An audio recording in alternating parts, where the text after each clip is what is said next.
Welcome back to At the Table with Tom Pod. I'm your host, Tom Podgorski, and I'll be guiding you through each episode. I believe that each of us can have a positive impact in the world through kindness, listening to others, and staying empowered through learning. And that gives us opportunities to create change. So, hey, grab a cup of hot coffee or tea and settle in with us as we chat at the table. And first, I'd like to welcome everybody to the holiday season. I'm hoping that you'll have a joyous season with family and friends. Today, we're going to continue our conversation about investing in yourself while also avoiding self-depreciating behaviors. And think about this. Investing in yourself has other advantages. It might get you liked, Facebook and other social media, dated, selected, elected, promoted, and friended. And you do this by investing in enhancing your social, emotional, spiritual, physical, your knowledge, and relational skills. So probably worth it to invest in yourself. So yeah, we're circling back to continue what we started in episode 7, where we talked about investing in yourself and creating a balanced personal investment plan. But hey, let's be real, in this unusual investment and economic environment, where do you place your bets? Individual stocks? Maybe mutual funds? Or what about private equity? Wow, there's a term for you. What about real estate? It's not liquid. Can't get your money out right away. What about precious metals? Sounds good, but does it always work? What about CDs or annuities? Nope. None of the above. That's not what we're talking about. What we discussed last time was it was best to bet on yourself first, to invest in yourself. And in so doing, your goal should be to become the best version of who you were meant to be. Whether you choose a path of service, innovation, in the sciences or tech, entrepreneurship, or working whatever job best meets your family's needs, having a growth mindset is going to serve you well over your lifetime. Want to review some good investment advice by some famous people. Most would agree that Warren Buffett is not only highly respectable, but has been highly successful. He's like the 5th richest man in the world, 6th maybe. Warren Buffett, if you don't know, he invested in companies, not stocks per se. He wasn't so concerned about immediate returns. He was concerned about long-term possibilities. So think about this. Following his philosophy, success in the long run isn't about finding immediate results, wealth, or fame. It's about finding your passion and sticking to it. Jamie Dimon, CEO of Chase Manhattan, said that, surprisingly, profit and loss can be one of the most deceptive and misleading statistics. And that's from a guy that has to look at all those statistics. So just like looking only at profit and loss, it would be like comparing your salary or personal net worth as a measure of personal success. Then there's Harvard professor Arthur Brooks. Does a lot of work on happiness. He's an economist by training, by the way. People think that economics is the dismal science, but a lot of economists now are focusing on things like happiness and utility. And he says that happiness isn't derived from stuff, but from 4 other things. And if you focus on these 4 other things, the research shows you're going to be happier, more content, and more fulfilled. And these are the 4 things that he talks about. And remember, we're talking about investing in yourself here. He says buying time is going to bring you more happiness, fulfillment, and joy. Freeing up time to do what you value by paying for things that give you more time. So if you can afford a house cleaner, a yard person, that kind of thing. Spending time with people is a great investment. And it turns out it also brings you back a lot of fulfillment and joy.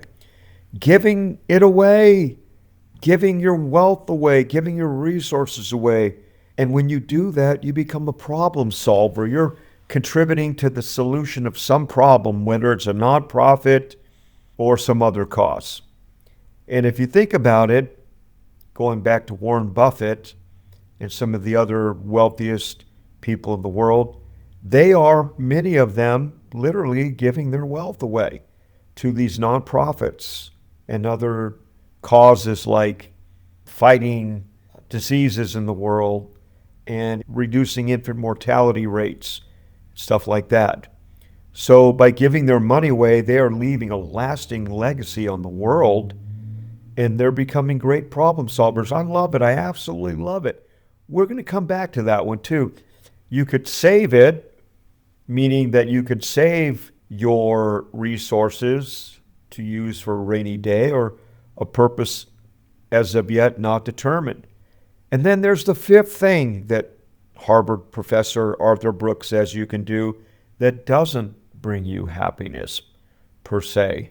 And that is you can buy stuff for yourself. And at some point, that doesn't return much joy and happiness to you, according to the research. Well, you know what? What's interesting here is this is really just a values question repackaged when we talk about how we're going to use our resources, leave it, gift it, buy time, spend time with people.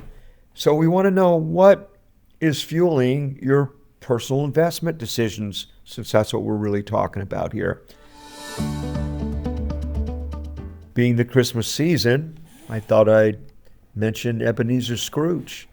And although he finally had an epiphany late in life that investing for the goal of acquisition alone and just accruing wealth, storing wealth, didn't bring him any fulfillment. In fact, if you've seen any of the versions of A Christmas Carol or read the book, you know that he was a miserly, unfulfilled, angry, bitter kind of guy.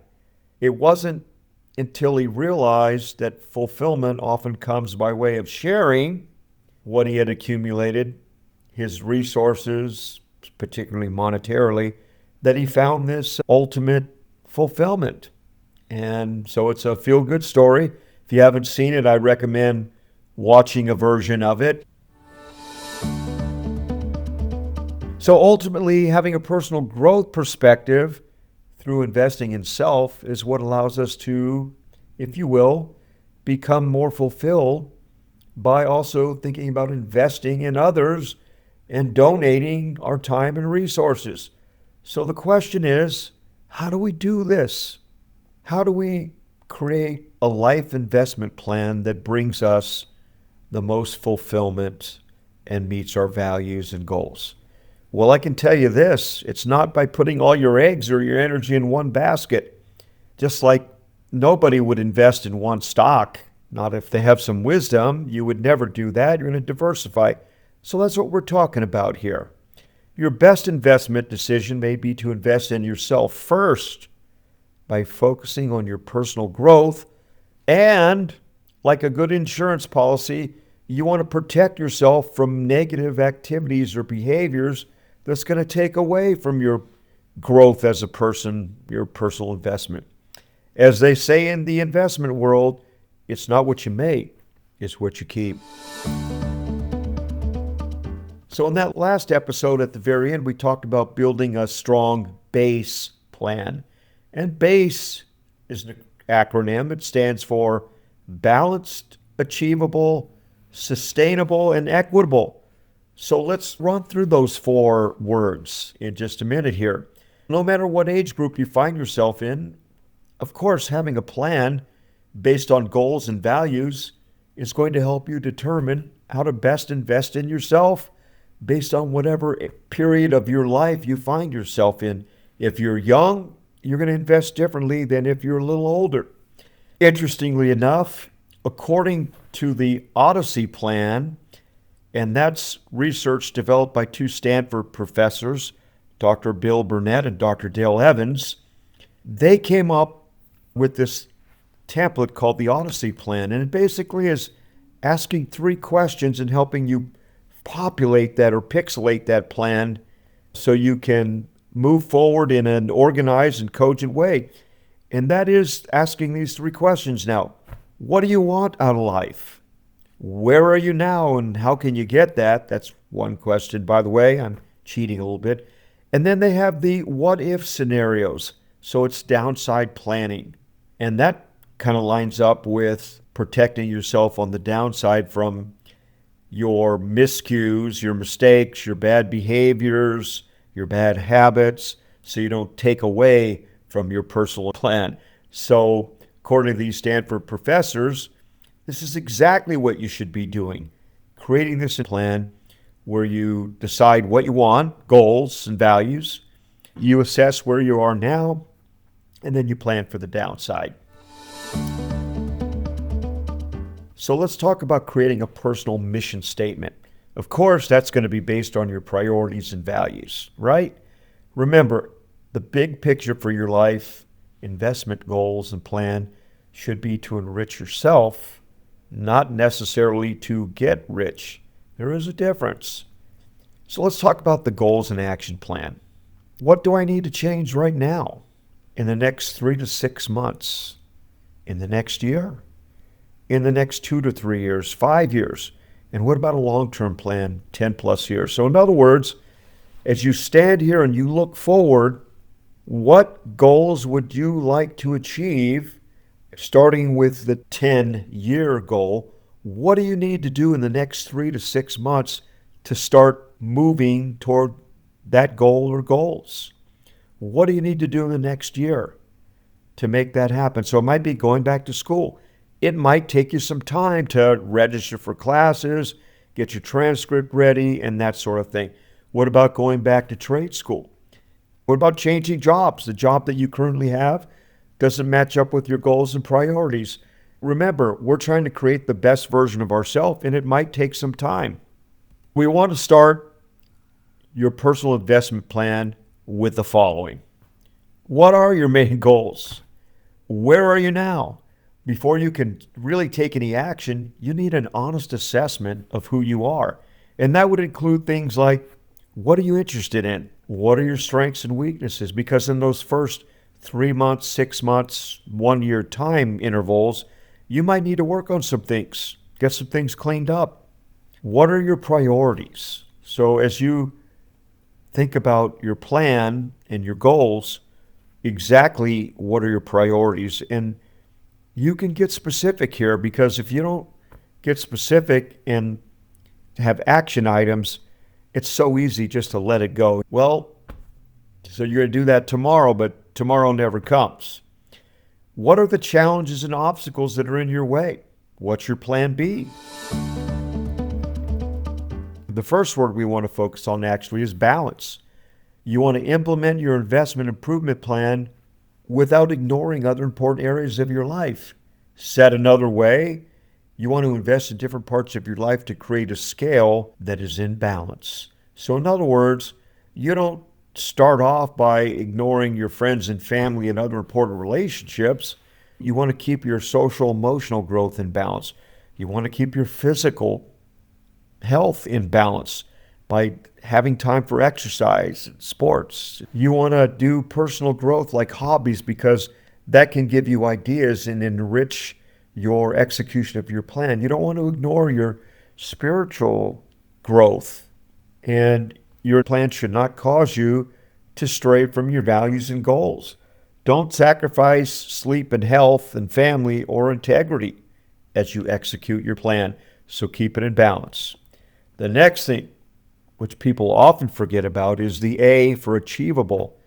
Your personal investment plan should be achievable, maintaining balance in its pursuit. The goals are realistic for you. Think about it this way. If you can't reach the next rung on the ladder, you're not going to do much climbing. So you need to have achievable goals, and you can kind of scaffold it up. I'm going to circle back to this a little bit later when I talk about how I purposely set the bar low a lot. Why? Because I get to check some boxes off. Is your goal sustainable? You need to be able to execute your plan with vigor, and you're able to sustain it over the long term with some adjustments as things change. In other words, If the plan is so difficult and out of balance, they end up not following through, it's kind of a waste of time. A sustainable life investment plan also implies that you don't sabotage yourself by making unwise decisions or lacking impulse control. Being all in is great, but being all in to the point where you can't sustain that rhythm and you're out of balance. You don't want to engage in activities or behaviors that take away from or decrease your personal value.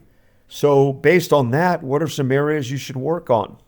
If you have anger or mood issues, you're going to need to manage that to be able to sustain your effort. You might need to heal some past childhood trauma or trauma from adulthood to be able to sustain your effort. And so remember, when we go back to the beginning and you're planning your plan and assessing it, and you have 3 to 6 month goals and you have 1 year goals. So it's during this time that, although you think you might be going too slow, as the old saying goes, you go slow to go fast, getting these things accomplished and working through some past issues allows you to build that firm foundation. And also managing the downsides, as I've been talking about thus far. So relationship skills, including communication, you might need to work on that. Getting help for some maybe mental health issues. If you have addictions, you need to get that squared away and get some help for that. And I would always recommend getting a coach or counselor or a mentor to come alongside you and give you a different perspective as you embark on this journey of investing in yourself. And by the way, you don't want someone that's going to be the feel-good person of the decade and make you feel good all the time. That's beautiful and that's wonderful. But what you really need is people or a person that's going to give it to you straight. And guess what? Sometimes the truth is not what we want to hear. But as they say, suck it up, buttercup. It's probably going to be good for you. We don't like our vegetables, but vegetables are really good for us. The next letter is E, and that stands for equitable. Now, what the heck does that mean? Well, it means that you're able to execute the self-investment plan in a manner that doesn't become a singular focus, that lacks balance and throws important things in your life or important relationships out of kilter. So in other words, it's a little different than balance. Balance relates a lot to you. Equity relates to how you treat the other things you're involved in, how you treat the other people you're involved in specifically. The plan that you have progresses in a healthy, relational, life rhythm way. Now, we're at the point in discussing your plan where we want to minimize depreciating behaviors, where we kind of step on our own foot here. And also, we need to recognize that we sometimes have a bad day or a bad week. And let's start there, because sometimes a bad day or a bad week can be the beginning of the end for a personal plan. You get so discouraged by some events, you sum negative events together when you shouldn't. That doesn't make you a bad person, nor does that make your plan not achievable. You need to recognize that you're going to have those days, but there's some things that you can do about it. It's like the people that do rock climbing. When they get to a certain point, they hammer in a foothold or a handhold, and then they attach the line so they can only fall so far. And that's what we're going to do here. Grab points and stop points to stop negative spirals. I like to say we're going to create positive footholds. How do you create positive footholds when you're having a bad day or a bad week? Okay, now remember, I'm Mr. Set the bar really low. My whole goal here is to achieve some positivity somewhere in the simplest possible way. So, I'm going to buy myself a cup of coffee. Guess what? I might buy the person behind me a cup of coffee just because. And while I'm at it, I'm going to buy everybody in the line at Starbucks a cup of coffee. Don't panic, okay? Most people at Starbucks do the online thing, so you probably won't end up buying too many people a cup of coffee. But even so, think about how good they're going to feel. They might be encouraged to go out and do some positivity themselves. But nevertheless, you've just created a positive moment for yourself. You walk out of there with your hot soy latte or whatever you get, and you just feel happy. And it's just pure satisfaction and joy at the smallest level. How about encouraging someone? By encouraging someone else, you're giving. That makes us feel better. That's a grab point, creating a positive foothold. Make your job important. No matter what you do, no matter if it's not an important job, you make it important by being kind, helpful, and positive. That might even get you promoted at work. Do a kind deed for someone. Go out of your way a little bit. Hey, here's one. You don't feel like going to the gym because you just feel a little down. I'd say I do the workout, even if I need to start cutting it a little bit short, just so I can check the box. Hey, I do it. Walk through a garden. Walk up the stairs. Why? Because you just did a workout, baby, and that's good for you, and you can claim that one. Think about all the positive blessings in your life. People, work, opportunities. Show up and do your part. Be responsible. Here's one for you. Get out of bed and take a shower. Here's another one. Go to bed. Remember, the sun rises in the morning and you get another shot at it because tomorrow is coming. I say look at the night sky and be in awe of the majesty. So remind yourself that as dark as the night might be, the sun definitely going to shine in the morning. That's how you turn the narrative around. Okay, so you want to also create space for personal investment growth. How do you harness the power of small decisions? That relates to sustainable and achievable. Think about this. Small things often become bigger, like investing, right? You get that exponential growth. Small steps, no matter how small, in a positive direction, get you closer to the goal. You know, the old proverb, the journey of 1,000 miles starts with one step. Small efforts get you in shape for larger efforts. Hard work and positivity compound. So you might be thinking, oh, this isn't really going to matter. Stop that. Of course it's going to matter. You're getting in shape for a harder effort. Check small boxes, even if you have to lower the bar. Here's something to think about, and this relates to controlling your impulses so you don't trip yourself up in life and decrease your personal investment worth. It's about controlling your impulses and thoughts and your deeds, possibly. So keep small things small. Don't let seemingly small issues become big ones. And here's some armchair advice. Think before you send, text, speak, act, say no, or say yes. You don't get a do-over. Yeah, you could apologize your way out of situations, but guess what?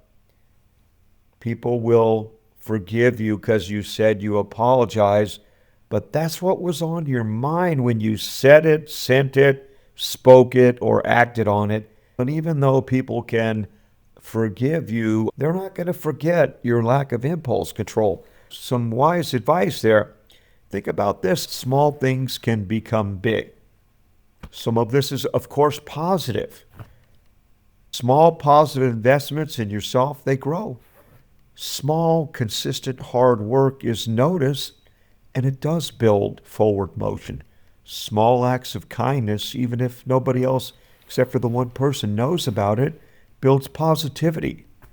Being gracious might be a small thing, but it can lead to bigger things. It can be as simple as you let that guy in on the freeway, because you know how you feel when that person cuts you off. But if you're the other way and you let someone get out of the parking lot when they're trying to pull in from a horizontal position and nobody's letting them in, and you wave them through, man, you just made their day. They're probably going to let somebody else get through at some point. Being gracious is contagious. Now we can go the other way, though. Small acts of procrastination grow into big consequences. Be careful. Small acts of selfishness grow like a virus. Let's take that simple little parking lot situation. Instead of waving that person through, you're kind of a jerk because you didn't let them in on the freeway and you kind of ran them over on the shoulder of the road there. So yeah, now they're ticked off and God only knows what they're going to do. Think about this. When you're investing in yourself, there's some things you need to pay. You need to pay your way. You need to sometimes pay it back. You need to pay it now. And that might be a favor. It might literally be paying it now. It might be paying for, going back to Starbucks line example. You need to pay some things back. If you've made a mistake or you borrowed money, literally, you need to pay that back. But you need to pay things forward too. In other words, kindness. Sometimes we need to pay things off and get that out of the way. You need to control your urges. So you need to control the urge to merge, to join, to quit, and to splurge. So you can see a lot of this as it relates to your personal investment plan and not shooting yourself in the foot relates to controlling your impulses. I want to tell you something. Even the pros have coaches. You ever notice how the best athletes have coaches? Why? Because we don't always see what we need to see. They don't think they're that good, and neither should we. We should have some humility. Like I said, even the pros need someone to help them grow. So seek out mentors. Seek out someone that's going to help you. And that means you need to get help sometimes, or we do. We need to get humble. We might need to get counseling. We might need to get a mirror so we can look at ourselves. And sometimes we just need to get with it. Pick your foes carefully so as not to damage your personal investment growth. Think about the cost and the benefit before you go making a foe. Think about the blowback. And remember this, foes or adversaries have long memories, and they show up at the darndest times. Forgive, refriend, and forge ahead. Build toward forgiveness as much as you can. Build bridges. Build toward the big picture. And it's definitely okay to be authentically likable. You don't have to walk around with a scowl on your face all the time. So that's part of forging ahead. And remember, it's not all about you. And circling back to your investment plan and being able to give it away, you want to make sure you're the kind of person that gives back, gives forward, and you want to be like some of these wealthy folks. You want to give it away. So I'd like to leave you with my usual parting words. I want to encourage you to be the positive light for someone else's day with an encouraging word, an appropriate hug, or a cup of coffee. And especially during the holiday season, I think it's really appropriate to demonstrate those qualities. Remember, the impact created by one stone eventually touches all shores as it ripples outward. Be that person that creates the impact in the water of the lives of others, whether it's at home, work, the gym, or whatever circles you find yourself in. Thank you for listening. Have a joyous and happy holidays, and we'll see you next time. Take care.